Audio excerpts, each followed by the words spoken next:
जय श्री राम मित्रों, आपका हमारे चैनल पर एक बार फिर से स्वागत है।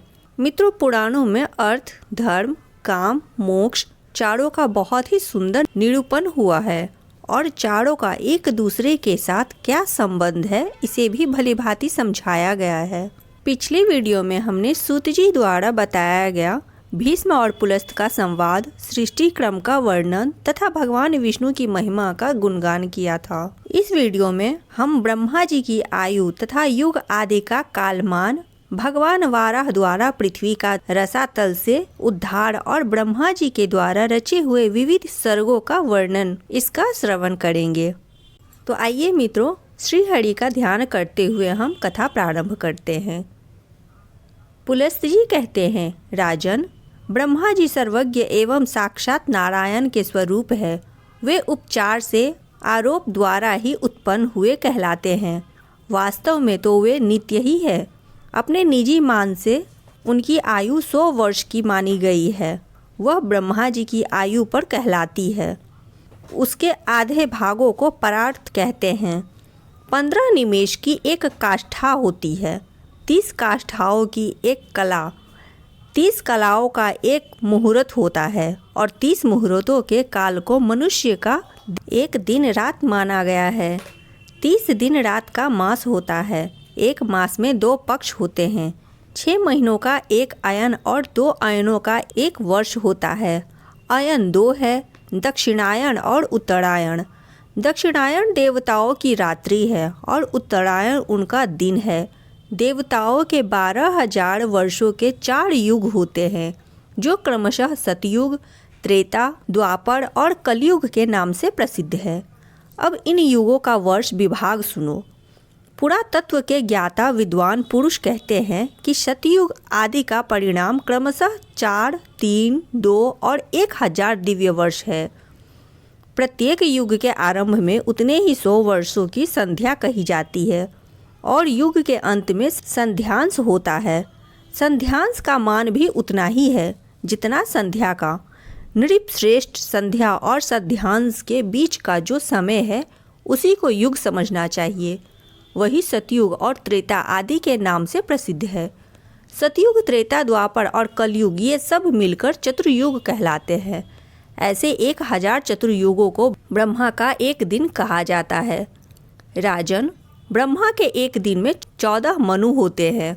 उनके समय का परिमाण सुनो। सप्तऋषि देवता इंद्र, मनु और मनु के पुत्र ये एक ही समय में उत्पन्न होते हैं तथा अंत में साथ ही साथ इनका संहार भी होता है। 71 चतुर्युग से कुछ अधिक काल का एक मनवंतर होता है। यही मनु और देवताओं आदि का समय है। इस प्रकार दिव्य वर्ष गणना के अनुसार 8,52,000 वर्ष का एक मनवंतर होता है। महामते मानव वर्षों से गणना करने पर मनवंतर का कालमान पूरे 30,67,20,000 वर्ष होता है, इससे अधिक नहीं। इस काल को 14 गुना करने पर ब्रह्मा के एक दिन का मान होता है। उसके अंत में नैमित्तिक नाम वाला ब्रह्मा प्रलय होता है। उस समय भूलोक, भुवरलोक और स्वर्लोक संपूर्ण त्रिलोकी दग्ध होने लगती है और महरलोक में निवास करने वाले पुरुष आँच से संतप्त होकर जल लोक में चले जाते हैं। दिन के बराबर ही अपनी रात बीत जाने पर ब्रह्मा जी पुनः संसार की सृष्टि करते हैं। इस प्रकार पक्ष, मास आदि के क्रम से धीरे धीरे ब्रह्मा जी का एक वर्ष व्यतीत होता है तथा इसी क्रम से उनके 100 वर्ष भी पूरे हो जाते हैं। 100 वर्ष ही उन महात्मा की पूरी आयु है। भीष्म जी ने कहा, महामुने, कल्प के आदि में नारायण संयग भगवान ब्रह्मा ने जिस प्रकार संपूर्ण भूतों की सृष्टि की उसका आप वर्णन कीजिए। पुलस्त जी ने कहा, राजन, सबकी उत्पत्ति के कारण और अनादि भगवान ब्रह्मा जी ने जिस प्रकार प्रजा वर्ग की सृष्टि की वह बताता हूँ, सुनो। जब पिछले कल्प का अंत हुआ उस समय रात्रि में सोकर उठने पर सतगुण के उद्रेक से युक्त प्रभु ब्रह्मा जी ने देखा कि संपूर्ण लोक सूना हो रहा है। तब उन्होंने यह जानकर ही पृथ्वी एकार्णव के जल में डूब गई है और इस समय पानी के भीतर ही स्थित है। उसको निकालने की इच्छा से कुछ देर तक विचार किया। वे यज्ञमय वाराह का स्वरूप धारण कर जल के भीतर प्रविष्ट हुए। भगवान को पाताल लोक में आया देख पृथ्वी देव भक्ति से विनम्र हो गई और उनकी स्तुति करने लगी। पृथ्वी बोली, भगवान आप सर्वभूत स्वरूप परमात्मा है, आपको बारंबार नमस्कार है। आप इस पाताल लोक से मेरा उद्धार कीजिए। पूर्व काल में मैं आपसे ही उत्पन्न हुई थी। परमात्मन आपको नमस्कार है, आप सबके अंतर्यामी है, आपको प्रणाम है।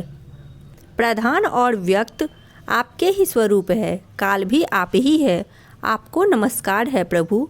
जगत की सृष्टि आदि के समय आप ही ब्रह्मा विष्णु और रुद्र रूप धारण करके संपूर्ण भूतों की उत्पत्ति, पालन और संहार करते हैं। यद्यपि आप इन सबसे परे हैं, मुमुक्षु पुरुष आपकी आराधना करके मुक्त हो पर ब्रह्मा परमात्माओं को प्राप्त हो गए हैं। भला आप वासुदेव की आराधना किए बिना कौन मोक्ष पा सकता है? जो मन से ग्रहण करने योग्य नेत्र आदि इंद्रियों द्वारा अनुभव करने योग्य तथा बुद्धि के द्वारा विचारणीय है, वह सब आप ही का रूप है नाथ। आप ही मेरे उपादान है, आप ही आधार है, आपने ही मेरी सृष्टि की है तथा मैं आप ही की शरण में हूँ। इसीलिए इस जगत के लोग मुझे माधवी कहते हैं। पृथ्वी ने जब इस प्रकार स्तुति की तब उन परम कांतिमान भगवान धरणीधर ने घड़ स्वर में गर्जना की। सामवेद ही उनकी उस ध्वनि के रूप में प्रकट हुआ। उनके नेत्र खिले हुए कमल के समान शोभा पा रहे थे तथा शरीर कमल के पत्ते के समान श्याम रंग का था। उन महावारा रूपधारी भगवान ने पृथ्वी को अपने दाढ़ों पर उठा लिया और रसातल से वे ऊपर की ओर उठे। उस समय उनके मुख से निकली हुई सांस के आघात से उछले हुए उस प्रलयकालीन जल से जनलोक में रहने वाले सनंदन आदि मुनियों को भिगोकर निष्पाप कर दिया। निष्पाप तो वे थे ही, उन्हें और भी पवित्र बना दिया। भगवान महावाराह का उदर जल से भीगा हुआ था। जिस समय वे अपने वेदमय शरीर को कपाते हुए पृथ्वी को लेकर उठने लगे, उस समय आकाश में स्थित महर्षिगण उनकी स्तुति करने लगे। ऋषियों ने कहा, जनेश्वरों के भी परमेश्वर केशव आप सबके प्रभु है। गदा शंख उत्तम खड्ग और चक्र धारण करने वाले हैं। सृष्टि पालन और संहार के कारण तथा ईश्वर भी आप ही है। जिसे परम पद कहते हैं वह भी आपसे भिन्न नहीं है प्रभु। आपका प्रभाव अतुलनीय है। पृथ्वी और आकाश के बीच जितना अंतर है वह सब आपके ही शरीर से व्याप्त है। इतना ही नहीं, यह संपूर्ण जगत भी आपसे व्याप्त है भगवान। आप इस विश्व का हित साधन कीजिए जगदीश्वर। एकमात्र आप ही परमात्मा है, आपके सिवा दूसरा कोई नहीं है। आपकी ही महिमा है जिससे यह चराचर जगत व्याप्त हो रहा है।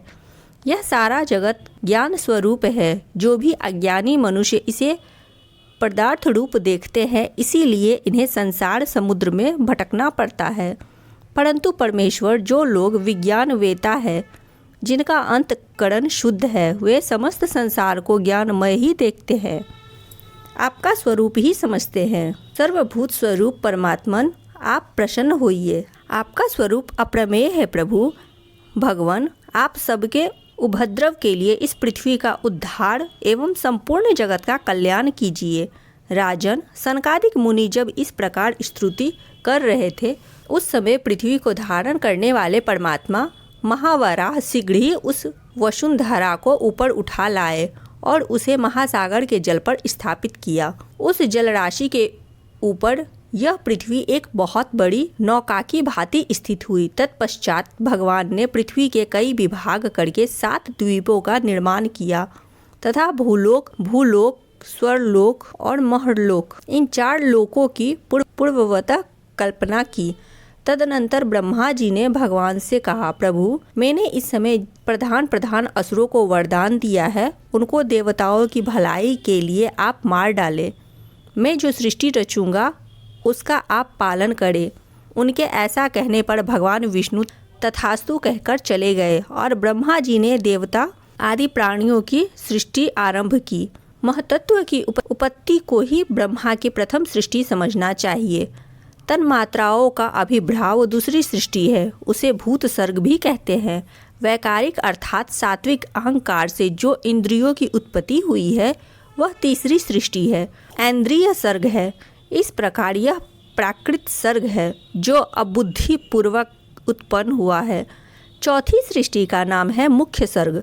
पर्वत और वृक्ष आदि स्थान वर वस्तुओं को मुख्य कहते हैं। तिर्यक स्रोत कहकर जिनका वर्णन किया गया है वे पशु, पक्षी, कीट, पतंग आदि ही पांचवी सृष्टि के अंतर्गत है। उन्हें तिर्यक योनि भी कहते हैं। तत्पश्चात उदाहरणेता देवताओं का सर्ग है, वही छठी सृष्टि है और उसी को देव सर्ग भी कहते हैं। तदनंतर सातवीं सृष्टि अर्वाक स्त्रोताओं की है, वही मानव सर्ग कहलाता है। आठवां अनुग्रह सर्ग है, वह सात्विक भी है और तामस भी।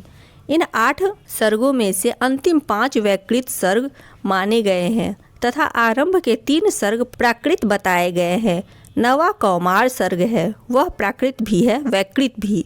इस प्रकार जगत की रचना में प्रवृत्त हुए जगदीश्वर प्रजापति के ये प्राकृत और वैकृत नामक 9 सर्ग तुम्हें बतलाए गए जो जगत के मूल कारण है। अब तुम और क्या सुनना चाहते हो? भीष्म ने कहा, गुरुदेव, आपने देवताओं आदि की सृष्टि थोड़े में ही बताई है। मुनि श्रेष्ठ, अब मैं उन्हें आपके मुख से विस्तार के साथ सुनना चाहता हूँ। पुलस्त जी ने कहा, राजन, संपूर्ण प्रजा अपने पूर्वकृत शुभाशुभ कर्मों से प्रभावित रहती है। अतः प्रलय काल में सबका संहार हो जाने पर भी वह उन कर्मों के संसार से मुक्त नहीं हो पाता। जब ब्रह्मा जी सृष्टि कार्य में प्रवृत्त हुए उस समय उनसे देवताओं से लेकर स्थावर पर्यंत 4 प्रकार की प्रजा उत्पन्न हुई। वे चारों ब्रह्मा जी के मानसिक संकल्प से प्रकट होने के कारण मानसी प्रजा कहलाई। तदनंतर प्रजापति ने देवता, असुर, पितर और मनुष्य इन 4 प्रकार के प्राणियों की तथा जल की भी सृष्टि करने की इच्छा से अपने शरीर का उपयोग किया। उस समय सृष्टि की इच्छा वाले मुक्तात्मा प्रजापति की जंघा से पहले दुरात्मा असुरों की उत्पत्ति हुई। उनकी सृष्टि के पश्चात भगवान ब्रह्मा ने अपनी वयस से आयु से इच्छानुसार वयो पक्षियों को उत्पन्न किया। फिर अपने भुजाओं से भेड़ों और मुख से बकरों की रचना की। इसी प्रकार अपने पेट से गायों और भैंसों की तथा पैरों से घोड़े, हाथी, गधे की, नीलगाय, हरिण, ऊंट, खच्चर तथा दूसरे पशुओं की सृष्टि की। ब्रह्मा जी की रोमावलियों से फल, मूल तथा भांति भांति के अन्नों का प्रादुर्भाव हुआ। गायत्री छंद, त्रिवेद, त्रिवृत स्तोम, रथंतर तथा अग्निष्टोम यज्ञ को प्रजापति ने अपने पूर्ववर्ती मुख से प्रकट किया। यजुर्वेद, त्रिष्ठुप छंद, पंचदस्तोम, बृहत साम, उक्त की दक्षिण वाले मुख से रचना की। सामवेद, जगती छंद, सप्तदश स्तोम, वैरूप और अतिरात्र भाग की सृष्टि पश्चिम मुख से की तथा एक विशस्तोम, हर्ववेद, आप्तोर्याम, अनुष्टुप छंद और वैराज को उत्तरवर्ती मुख से उत्पन्न किया। छोटे बड़े जितने भी प्राणी हैं सब प्रजापति के विभिन्न अंगों से उत्पन्न हुए। कल्प के आदि में प्रजापति ब्रह्मा ने देवताओं, असुरों, पितरों और मनुष्यों की सृष्टि करके फिर यक्ष, पिशाच, गंधर्व, अप्सरा, सिद्ध, किन्नर, राक्षस, सिंह, पक्षी, मृग और सर्पों को उत्पन्न किया। नित्य और अनित्य जितना भी यह चराचर जगत है सबको आदि कर्ता भगवान ब्रह्मा ने उत्पन्न किया। उन उत्पन्न हुए प्राणियों में से जिन्होंने पूर्व कल्प में जैसे कर्म किए थे वे पुनः बारंबार जन्म लेकर वैसे ही कर्मों में प्रवृत्त होते हैं। इस प्रकार भगवान विधाता ने ही इंद्रियों के विषयों, भूतों और शरीर में विभिन्नता एवं पृथक पृथक व्यवहार उत्पन्न किया। उन्हीं ने कल्प के आरंभ में वेद के अनुसार देवता आदि प्राणियों के नाम, रूप और कर्तव्य का विस्तार किया। ऋषियों तथा अन्य प्राणियों के भी वेदानुकूल नाम और उनके यथा योग्य कर्मों को भी ब्रह्मा जी ने ही निश्चित किया। जिस प्रकार भिन्न भिन्न ऋतुओं के बारंबार आने पर उनके विभिन्न प्रकार के चिन्ह पहले के समान ही प्रकट होते हैं, उसी प्रकार सृष्टि के आरंभ में सारे पदार्थ कल्प के अनुसार ही दृष्टिगोचर करते हैं। दृष्टि के लिए इच्छुक सृष्टि की शक्ति से युक्त ब्रह्मा जी कल्प के आदि में बारंबार ऐसे ही सृष्टि किया करते हैं। आज की कथा यहीं पर समाप्त होती है मित्रों। अगले वीडियो में हम जानेंगे यक्ष के लिए ब्रह्मांड आदि वर्णों तथा अन्य की सृष्टि, मरीच आदि प्रजापति, रुद्र तथा स्वयंभू मनु आदि की उत्पत्ति और उनकी संतान परंपरा का वर्णन। वीडियो को एक लाइक, साथ ही चैनल को सब्सक्राइब अवश्य कर दीजिएगा और मिलते हैं अगले वीडियो में। तब तक के लिए जय सिया राम।